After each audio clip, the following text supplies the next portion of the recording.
Assalamualaikum warahmatullahi wabarakatuh.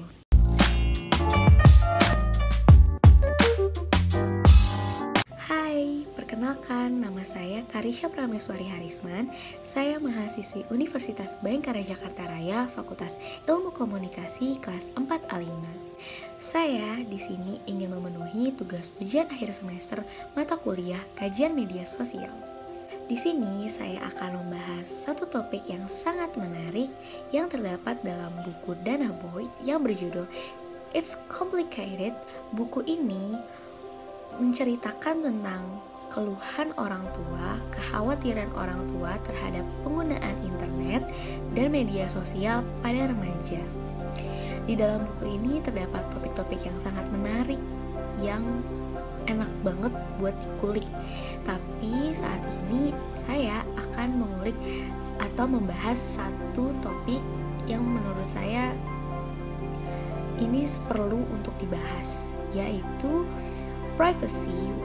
Why do you share so publicly, atau privasi, mengapa remaja membagikannya secara publik. Nah, di buku ini banyak sekali kasus-kasus yang dapat kita kuak dan cukup menarik, sehingga saya sangat senang untuk membahas topik ini. Oke, tanpa menunggu lama-lama, mari kita masuk ke topiknya. Orang tua dan remaja selama beberapa dekade ini telah mengalami pertempuran yang sangat hebat. Hal ini diakibatkan oleh rasa ingin tahu orang tua terhadap privasi anaknya atau para remaja.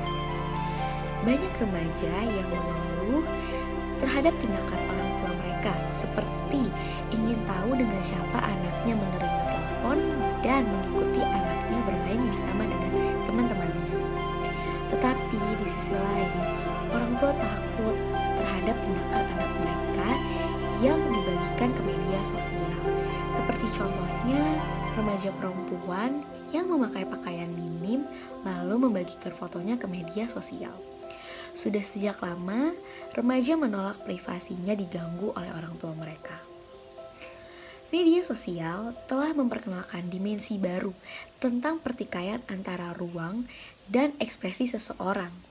Banyak remaja yang tidak ingin orang tuanya tahu tentang profil online mereka dan menguping pembicaraan mereka dengan teman-temannya. Media sosial mampu memberikan jejak digital, sehingga orang tua merasa khawatir tentang percakapan anaknya di media sosial yang kurang pantas atau tidak baik. Internet telah mengubah privasi menjadi pertengkaran bagi seluruh remaja dan orang tua. Di dalam buku ini, Danah Boyd mewawancarai remaja 17 tahun bernama Waffles yang menghabiskan waktunya berjam-jam untuk berinteraksi dengan orang-orang yang ada di dalam video game dan terlibat dalam suatu komunitas online. Waffles mengatakan, setiap remaja menginginkan privasi dengan memberitahumu atau tidak. Waffles menolak gagasan bahwa dengan ia berpartisipasi dalam sebuah komunitas online bukan berarti ia tidak peduli dengan privasi. Hanya karena remaja menggunakan situs internet untuk terhubung dengan orang lain, bukan berarti mereka tidak peduli dengan privasi mereka. Kami tidak memberitahu semua orang tentang kehidupan kami. Jadi, untuk terus melangkah maju dan mengatakan bahwa remaja tidak suka privasi adalah sangat bodoh dan tidak jujur. Dari wawancara tersebut, Danah Boyd menyadari bahwa remaja menolak keterlibatan orang dewasa di dalam media sosial mereka. Meskipun banyak remaja yang selalu mengotak-atik identitas online dan komunitasnya secara rapat, tetap saja media sosial dapat merancang publikasi tentang tren remaja, kepanikan pada moral, dan teknologi yang semakin baru. Setiap minggu, sudah banyak berita mengenai matinya privasi dan tercantum dalam sebuah artikel di New York Magazine. Emily Nussbaum sangat prihatin terhadap remaja. Ia mengatakan, anak-anak hari ini mereka tidak memiliki rasa malu. Mereka tidak memiliki privacy. Mereka pamer, pelacur konten yang memposting buku harian mereka, nomor telepon mereka, puisi bodoh mereka, dan demi Tuhan, foto-foto kotor mereka. Di Amerika Serikat, para orang tua, guru, pemuka agama mereka merasa khawatir mengenai remaja yang sangat aktif membagikan segala hal dalam media sosial dan mereka menjadi tidak peduli dengan privasi. Menurut pendiri Facebook, Mark Zuckerberg, dan pemimpin Google, Eric Schmidt, remaja saat ini sudah sangat berbeda. Hal itu dikarenakan norma-norma sosial di sekitar telah berubah. Remaja saat ini tidak lagi memikirkan privasi dan selalu mengambil keputusan sendiri. Di dalam buku ini, Dana Boyd menemukan remaja yang benar-benar peduli dengan privasi mereka. Namun, penerapan dan pemahaman mereka sangat berbeda secara logis dengan orang dewasa. Seperti orang dewasa yang peduli dengan hal-hal yang berbau politik. Sebaliknya, remaja tidak memikirkan hal-hal yang berbau politik. Dan sebagai gantinya, para remaja menghindari pengawasan orang tua mereka, guru mereka, dan orang-orang lain dalam kehidupan mereka. Remaja menghindari orang dewasa yang paternalistik, yang menggunakan keselamatan dan perlindungan sebagai alasan untuk memantau sosialitas sehari-hari mereka. Keinginan remaja untuk tidak merusak privasi mereka untuk berpartisipasi di depan umum. Remaja ingin berkumpul di lingkungan publik untuk bersosialisasi, tetapi mereka tidak ingin semua suara dapat dipublikasikan. Namun, karena ada di media sosial, tidak seperti berkumpul langsung, banyak interaksi yang diketahui oleh orang dewasa. Akhirnya, remaja mengkonseptualisasikan privasi dan menavigasi media sosial mereka. Pada tahun 2006, seorang remaja bernama Blair Lauritano menulis karya untuk Radio Pemuda di mana dia menjelaskan apa arti privasi baginya. Ia membuat beberapa segmen bersama ibunya dan selalu terjadi argumentasi di antara mereka berdua. Blay mengatakan semua gadis memiliki privasi sehingga ia membuat jurnal online untuk berkomunikasi dengan teman-temannya agar ibunya juga tidak mengejar gosip terbaru tentangnya. Namun, sang ibu berpendapat jika ia memiliki hak untuk melihat apa yang diunggah oleh anaknya. Menurut ibunya, konten tersebut dapat diakses oleh khalayak umum sehingga ia mendapat hak untuk melihatnya juga. Walaupun sebenarnya Blay tidak ingin sang ibu termasuk ke dalam khalayak tersebut. Terdapat contoh lain, ketika ada guru yang melihat profil online siswanya di Facebook. Seorang siswa bernama Chantel mengatakan, "Mengapa mereka ada di halaman saya? Saya tidak akan pergi ke halaman guru saya dan melihat barang-barang mereka. Jadi mengapa mereka melihat barang-barang saya dan pergi ke halaman saya?" Dia melanjutkan untuk memperjelas bahwa dia tidak menyembunyikan apa-apa, sementara juga mengulangi perasaan bahwa para guru yang mengintip melanggar rasa privasi mereka. Masalah bagi Chantel dan banyak remaja lainnya lebih merupakan masalah sosial norma dan etika daripada akses teknis. Lalu ada contoh lain, ketika ada dua orang berhadapan di kereta dan mendengar percakapan orang lain. Tentu saja mereka memiliki tanggung jawab untuk mengalihkan pandangan mereka dan berpura-pura tidak mendengarkannya. Yang dipertaruhkan bukanlah apakah seseorang dapat mendengarkan, tetapi apakah seseorang harus mendengarkan. Etika dan kesopanan beroperasi sebagai kekuatan sosial yang menantang secara fungsional. Pada tahun 2012, ketika remaja mulai menjadi pengguna baru Twitter, Tumblr, dan Instagram, mereka menyukai layanan ini dibandingkan dengan Facebook dengan alasan yang mirip, yaitu karena orang tua mereka tidak menggunakan dan tidak mengetahui layanan tersebut. Namun, semakin banyak orang tua yang belajar menggunakan layanan tersebut dan mulai masuk ke ruang remaja. Sehingga, para remaja merasa frustasi dan selalu beralih mencari layanan yang baru agar dapat terhindar dari orang tuanya. Para remaja selalu mencari zona kebebasan, namun selalu terjadi permainan ketika orang tua cepat masuk ke situs milik anaknya. Remaja hanya menginginkan privasi. Mencapai privasi membutuhkan lebih dari sekadar memiliki tuas untuk mengontrol informasi, akses, atau visibilitas. Sebaliknya, mencapai privasi membutuhkan kemampuan untuk mengendalikan situasi sosial dengan menavigasi isyarat konstekstual yang rumit, biaya teknis, dan dinamika sosial. Mencapai privasi adalah proses yang berkelanjutan karena situasi sosial tidak pernah statis, khususnya di publik yang berjejaring, yang terus-menerus dan dicari. Sifat interaksi dapat mempersulit batas-batas duniawi. Banyak juga orang yang melanggar norma-norma sosial, seperti Linda Tripp yang merekam pengakuan Monica Lewinsky dan menjadi paparazzi dengan menggunakan kamera jarak jauh untuk menangkap selebritas dari jauh. Ini dianggap sebagai pelanggaran, karena sebagian besar orang tidak berasumsi bahwa percakapan mereka akan dipublikasikan jika mereka memahami situasi sosial menjadi intim.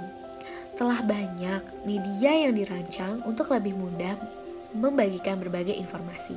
Seperti Facebook, jauh lebih mudah untuk berbagi dengan semua teman daripada memanipulasi pengaturan privasi untuk membatasi visibilitas konten tertentu ke audiens yang lebih sempit. Akibatnya, banyak pengguna membuat perhitungan yang berbeda dari apa yang mereka buat dalam situasi tanpa perantara. Alih-alih bertanya kepada diri sendiri apakah informasi yang akan dibagikan cukup signifikan untuk dipublikasikan secara luas, mereka mempertanyakan apakah cukup intim untuk memerlukan perlindungan khusus. Sebagian besar remaja tidak akan repot-repot membatasi audiens yang dapat melihat apa yang mereka anggap sebagai percakapan biasa di Facebook. Remaja akan secara teratur berbagi hal-hal secara luas di Facebook hanya karena mereka tidak melihat alasan untuk melakukan upaya untuk membuat konten tersebut pribadi. Misalnya, remaja membagikan pesan selamat ulang tahun atau cerita bosan dan mulai bertanya kepada orang lain apa yang harus mereka lakukan. Orang dewasa mengeluh bahwa remaja membuang waktu-waktu mereka untuk mempublikasikan hal-hal sepele. Sedangkan remaja merasa seolah-olah pengguna dapat menyaring dan mengeluarkan apapun beberapa pendapat ataupun cerita di dalam Facebook. Beralih ke media yang berbeda, yang lebih kecil, seperti pesan teks atau mengobrol dengan pengguna secara langsung. Terkadang, banyak orang yang mengacau secara sengaja atau tidak disengaja. Mereka memberikan komentar yang kurang ajar atau kurang pantas dan memicu pertengkaran. Namun yang mereka lakukan hanya untuk mencari perhatian. Mereka mengunggah foto yang mereka pikir tidak akan menimbulkan kontroversi karena halayak yang sedikit. Tetapi kenyataannya timbul banyak drama karena foto tersebut. Remaja sadar bahwa teknologi telah mengubah cara kita berbagi. Menurut Alicia, remaja 17 tahun asal North Carolina, teknologi menghabiskan seluruh waktu kita untuk meletakkannya dalam satu modul komunikasi di mana orang dapat pergi dan mengaksesnya jika mereka mau.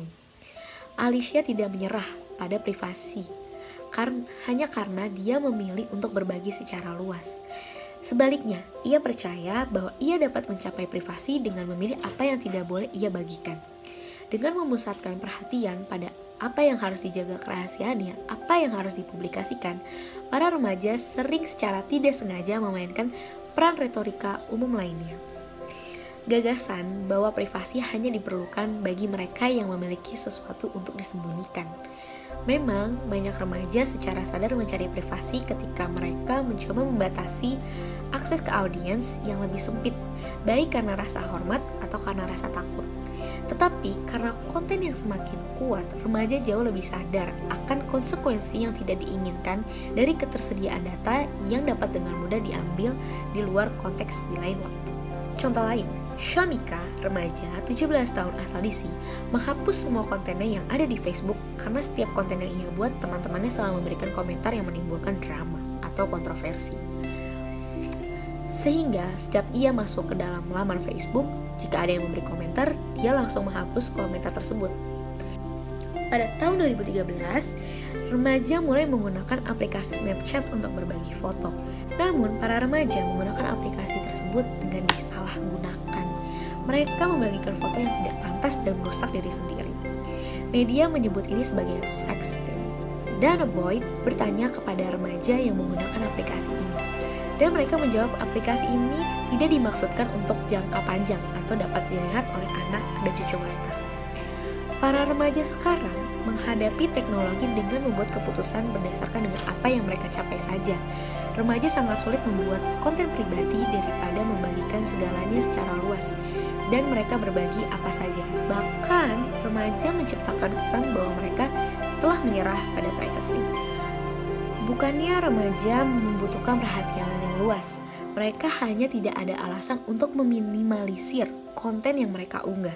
Akibatnya, alih-alih berusaha keras untuk mencapai privasi dengan membatasi visibilitas konten tertentu, remaja mengembangkan strategi lain untuk mencapai privasi di depan umum. Anak-anak juga sangat menyukai penyajian pesan. Semakin remaja, mereka mencari cara yang canggih untuk menyampaikan pesan untuk menghindari mata orang dewasa. Para remaja secara teratur mengodekan makna tersembunyi dalam pesan yang tersedia untuk umum. Beberapa remaja menggunakan kata ganti sementara untuk merujuk pada acara, menggunakan nama panggilan, dan menggunakan kata-kata kode yang telah ditentukan sebelumnya untuk berbagi gosip yang tidak dapat dilihat oleh orang dewasa. Seluruh percakapan tentang gosip sekolah, cinta, dan guru yang menjengkelkan tanpa disadari menjadi tuan rumah percakapan para remaja. Praktik ini bukanlah hal yang baru bagi remaja. Mereka telah menggunakan berbagai cara dan alat untuk di sekitar mereka untuk mencoba berbagai informasi tanpa diketahui orang dewasa. Di sekolah, mereka meninggalkan sebuah catatan kecil di bawah meja atau di loker. Semenjak adanya teknologi, para remaja juga menggunakan cara yang sama untuk memberikan informasi. Misalnya seperti Carmen, gadis Boston yang berumur 17 tahun, kala itu ia baru saja putus dengan pacarnya. Ia merasa bahwa ia tidak bahagia. Ia ingin teman-temannya tahu bagaimana kondisi dia yang sebenarnya sekarang. Akhirnya, ia mengunggah beberapa lirik lagu dengan lagu yang menekan atau emo. Namun, ia cukup takut dengan reaksi berlebihan sang ibu jika melihatnya di Facebook. Karena ia mengizinkan ibunya menjadi salah satu temannya yang ada di Facebook. Teman-teman Carmen kadang takut memberikan komentar terhadap satu unggahan Carmen karena telah didahului oleh ibunya. Akhirnya, Carmen menuliskan lirik lagu yang terkesan senang, namun sebenarnya tidak. Akhirnya, ibunya tidak mengetahui lirik tersebut dan menganggap anaknya sedang senang-senang saja. Tetapi, teman-temannya tahu dan mengerti apa maksud dari lirik lagu tersebut. Teman-temannya pun akhirnya memberikan pesan kepada Carmen untuk menanyakan keadaannya apakah dia baik-baik saja. Sementara, banyak remaja menyandikan makna sebagai strategi untuk menavigasi visibilitas. Remaja lain memanfaatkan teknik serupa untuk menggoda teman-teman mereka dengan rahasia. Di North Carolina, ada Serena, gadis 17 tahun yang menceritakan tentang status temannya di Facebook yang bernama Christy. Terjadi pertengkaran antara Christy dan Katie, teman lain dari Serena. Christy menuliskan status di dalam Facebook seperti ini. Aku muak dan lelah dengan semua ini. Sedangkan Katie menuliskan, dia benar-benar menyebalkan. Serena dapat sepenuhnya menafsirkan drama yang sedang berlangsung. Dia tahu para pemain dan dia tahu tentang pertarungan itu. Dia membawa semua pengetahuan ini ke interpretasinya dengan apa yang dia lihat di Facebook. Namun dia juga tahu bahwa banyak teman sekelasnya dan tidak ada gurunya yang tahu apa yang sedang terjadi. Meskipun orang luar pasti melihat pesan-pesan invalid ini hanya sedikit yang berani bertanya. Ketika remaja memposting pesan yang dikodekan dengan cara yang terlihat, mereka sadar bahwa orang-orang dari luar audiensi yang dituju akan penasaran. Banyak remaja dengan senang hati menampilkan drama sosial mereka untuk teman sekelas dan kenalan mereka, asalkan hanya mereka yang tahu benar-benar apa yang sebenarnya terjadi. Dan mereka yang tidak boleh terlibat secara sosial terisolasi dari mengetahui apa yang sedang terjadi. Para remaja ini tahu bahwa orang dewasa mungkin hadir, tetapi mereka juga merasa bahwa jika ditanya, mereka dapat menciptakan interpretasi alternatif yang meyakinkan tentang apa yang sedang dibahas.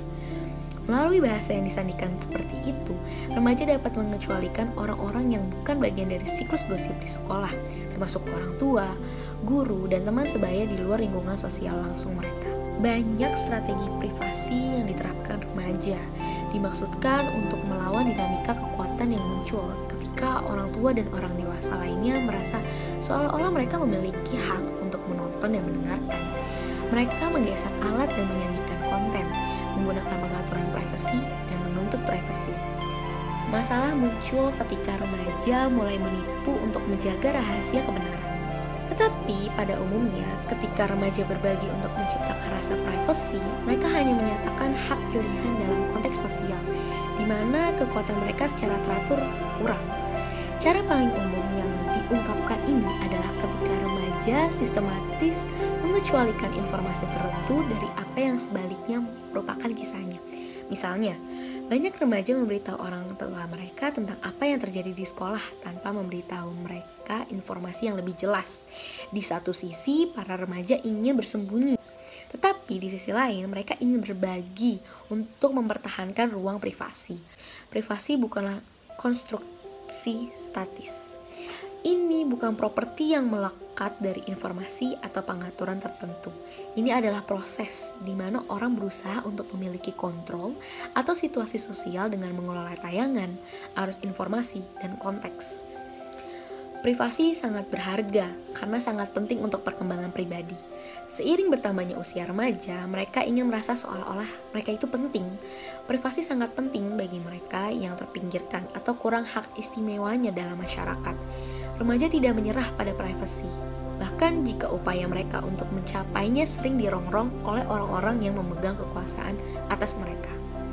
Sebaliknya, remaja secara konsisten mencoba cara-cara baru untuk mencapai privasi dengan menggambar dan memodernisasi strategi yang telah lama digunakan orang yang tidak berdaya. Daripada menemukan privasi dengan mengendalikan akses ke konten, banyak remaja malah mengendalikan akses ke makna.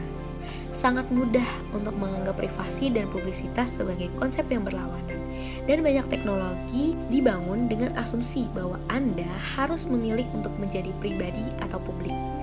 Namun dalam praktiknya, privasi dan publisitas kabur. Daripada menghindari privasi ketika mereka menemukan ruang publik, banyak remaja mencari cara baru untuk mencapai privasi di dalam publik yang berjejaring. Dengan demikian, ketika remaja mengembangkan strategi inovatif untuk mencapai privasi, mereka sering merebut kembali kekuasaan dengan melakukan hal itu. Privasi tidak hanya bergantung pada agensi. Mampu mencapai privasi adalah ekspresi agensi.